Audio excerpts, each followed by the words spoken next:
بلکہ اسے استغراق کے عالم میں پہنچا کر تنقید و تحقیق کے بہت سے اہم نکات سے آشنا بھی کرتے ہیں۔ تمہیز طلباء کے ساتھ اساتذہ کو بھی نامعلوم سے جہان معلوم کی طرف لے جاتی ہے، یہی تمہیز کا اختصاص ہے۔ یوسف تقی اپنے زمانے کے ارباب نقد سے نقد و انتقاد کے باب میں ہونے والی ناانصافیوں، غیر متوازن تنقیدی رویوں اور جانبدارانہ روش تنقید سے شاکی ہیں۔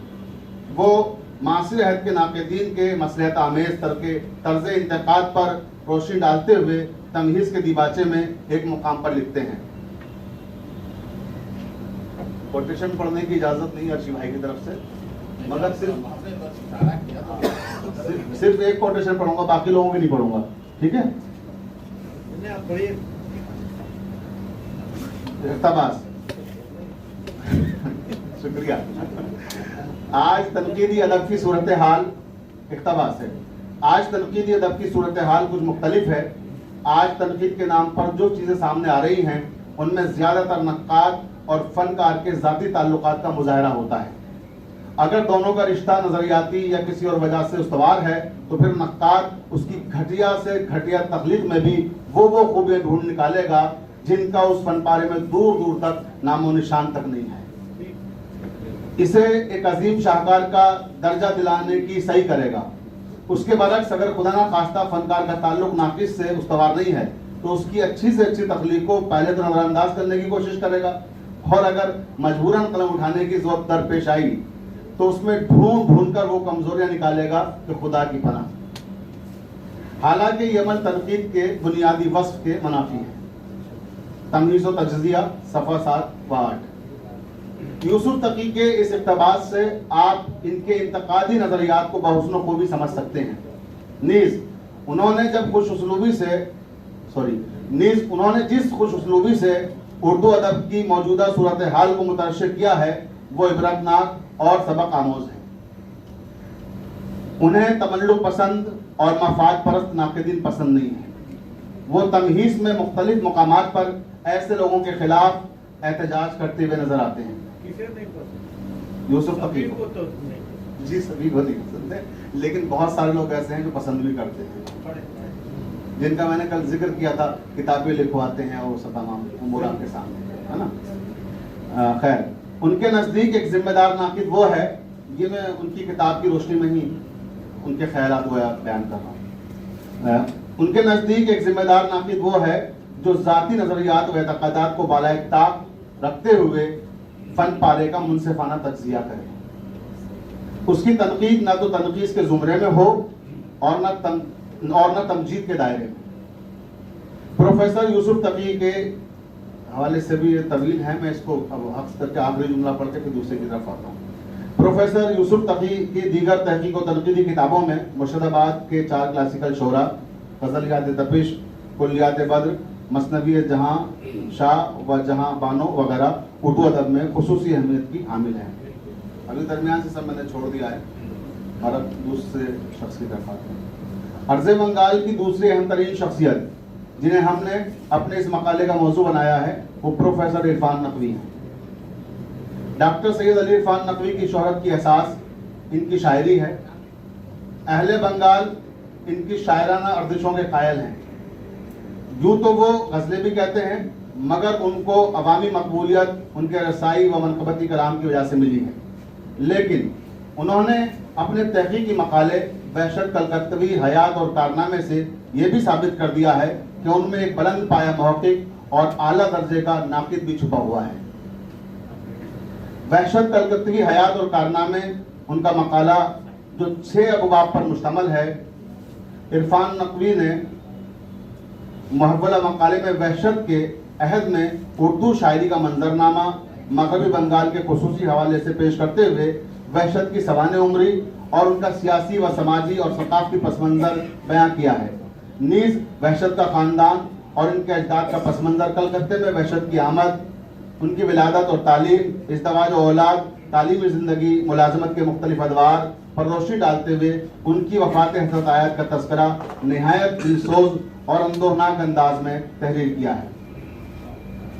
شخصی عادات و اطوار بیان کرنے کے بعد علمی احوال و آثار نیز ان کے ادبی کاموں اور خدمات پر سیر حاصل گفتگو کی ہے۔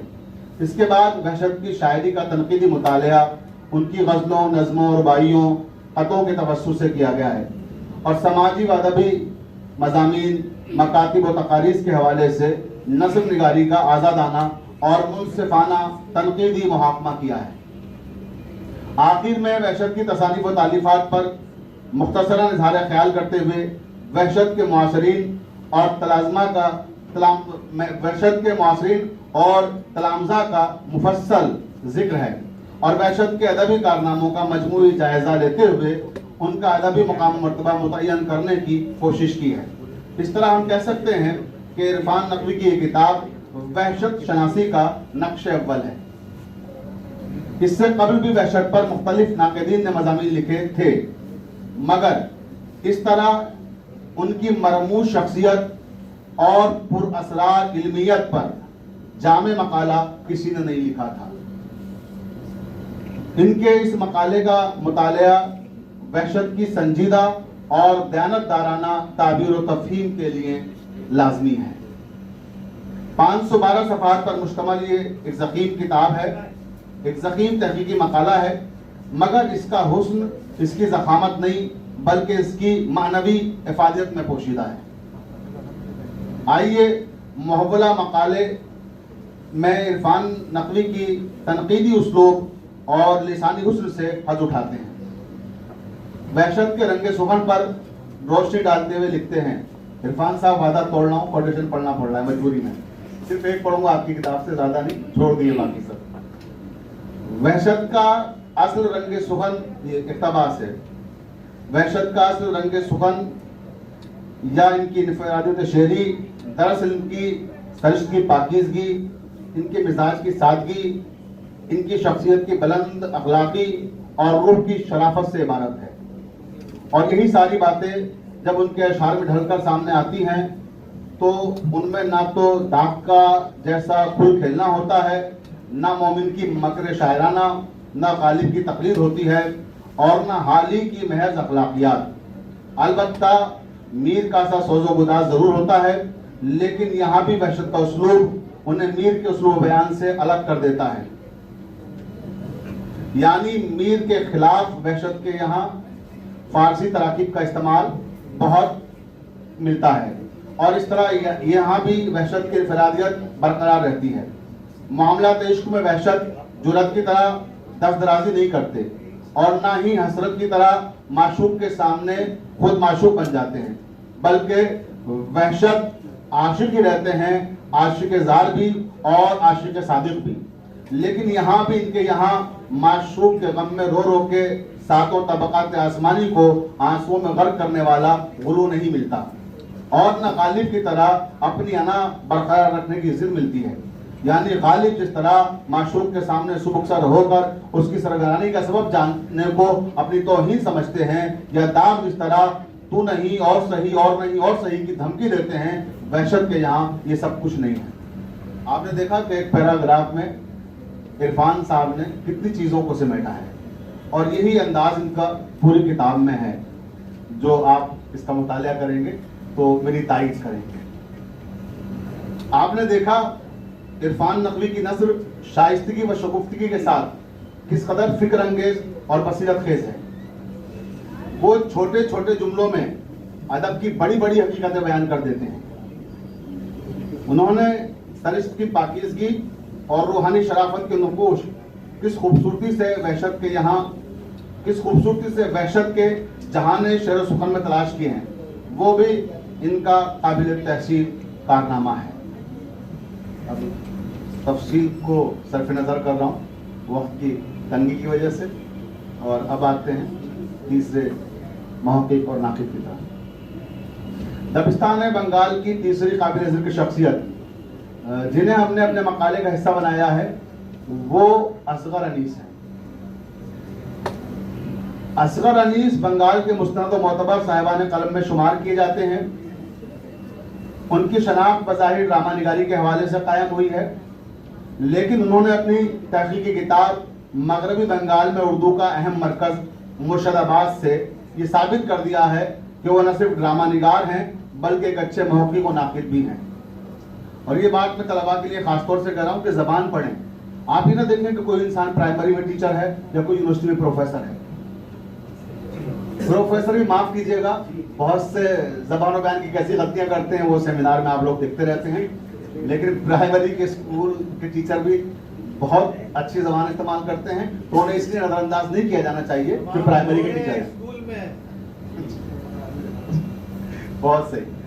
تو ان کی اس کتاب کو مغربی بنگال اردو اکیڈمی نے 2017 میں شائع کیا تھا, جس میں اصغر انیس نے مرشد آباد کا تاریخی پس منظر بیان کرتے ہوئے وہاں کے کتب خانے, نثر نگاری, ڈرامہ نگاری, افسانہ نگاری, ادبی انجمنیں, ادبی مجلے, تعلیمی درسگاہیں اور اہل قلم کے ادبی خدمات کو تفصیل اور توازن سے بیان کیا ہے.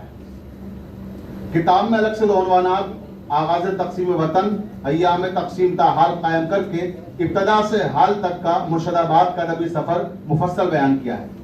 اور کتاب کا آخری حصہ رسائی کلام پر مشتمل ہے, جس میں گوشائے قصیدہ و منقبت اور گوشائے ماتم و مراسی کے توسط سے اصغر انیس نے مرشد آباد کی رسائی و منقبتی شاعری کو بڑے سلیقے اور قرینے سے پیش کیا ہے. یہ کتاب 376 صفحات پر مشتمل ہے. اصغر انیس نے سید دوست دار حسین علی عرف سید نواب جانی میرزا محشد مرشد آبادی کے کلام کا تجزیہ کرنے کے بعد ان کی شخصیت پر کس خوبصورتی سے روشنی ڈالی ہے, آپ بھی ملاحظہ فرمائیں. یہ بڑا پیراگراف ہے لیکن میں چاہتا ہوں 2 لائنیں اس کی سنا دوں تاکہ میری بات کی تصدیق ہو جائے. نواب جانی ایک ہمہ اقتباس. نواب جانی ایک ہمہ جہ شخصیت کے مالک تھے. آزادی کے بعد سرزمین مرشد آباد میں زندگی کے مختلف شعبوں میں جو گراں خدمات انہوں نے انجام دی ہیں وہ ناقابل فراموش ہیں. آج کی اخلاقی گراوٹ کے عہد میں نواب جانی پرانی تہذیب کے سفیر رہے ہیں. شرافت, نیک نیتی, روایت پرستی, ایثار و قربانی ان کی پہچان رہی ہے. صلہ رحمی پر وہ ہمیشہ عمل پیرا رہے. قطع رحمی کے احساس کو انہوں نے کبھی پاس پھٹکنے نہیں دیا. دوست ہو یا دشمن, حلیف ہو یا حریف, کسی کو بھی اپنی تنگ دامنی کی شکایت کا موقع نہیں دیا. انسانی اقدار کو انہوں نے ہمیشہ اپنے دل سے قریب رکھا. لیکن مرشد آباد میں قوم و ملت کی گرتی اور بگڑتی ساکھ, ان کی اقتصادی بدحالی, تعلیمی گراوٹ, آپسی تعلقات میں بڑھتی ہوئی بے حسی, کنبہ پروری اور علاقہ پرستی جیسی لعنتوں کو دیکھ کر نواب جانی کبیدہ خاطر اور دل برداشتہ نظر آتے تھے. اقتباس ختم. وقت بھی ختم میرا, اور اب صرف بات رہ گئی سر ورق اور پشت ورق. اجازت ہو تو وہ کر لوں. مقالہ تو اب شروع ہو رہا. بہرحال مقالہ تفصیلی میں نے جیسا عرض کیا, لیکن صرف اب میں 2 یا 3 منٹ میں اپنی بات ختم کر رہا ہوں. چوتھی اور آخری شخصیت جو ہمارے اس مقالے میں شامل ہیں وہ نعیم انیس ہے. نعیم انیس مغربی بنگال کے تحقیقی و تنقیدی ادب کے حوالے سے ایک معتبر اور مستند نام ہے. ان کی درجنوں کتابیں حلقہ ارباب نقد و تحقیق میں شرف قبولیت حاصل کر چکی ہیں, لیکن اظہار اور میزان افکار ان کی ایسی کاوشیں ہیں جنہیں منصف مزاج قاری نظر انداز نہیں کر سکتا. جی قید ہے.